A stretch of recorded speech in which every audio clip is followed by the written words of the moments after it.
আপু, আমার নাম কণিকা। আমি মঙ্গল গ্রহ থেকে তোমাকে এই ঘটনাটি পাঠালাম। Thank you so much. লিখেছেন, আমার বাসা মঙ্গল গ্রহতে। আমি আমার পরিবার নিয়ে মঙ্গল গ্রহতেই থাকি।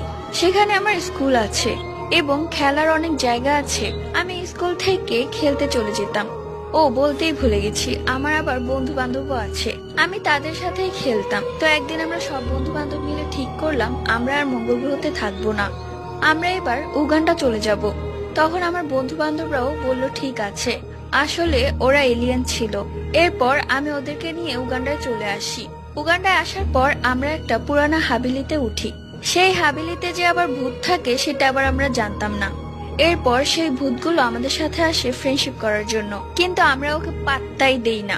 এরপর তারা খুব ক্ষেপে যায় এবং এক এক করে আমার সব বন্ধু বান্ধবীদেরকে মেরে ফেলে। এরপর আমাকেও তারা ছাদ থেকে ধাক্কা মেরে ফেলে। এখন আমিও ভূত হয়ে গেছি আর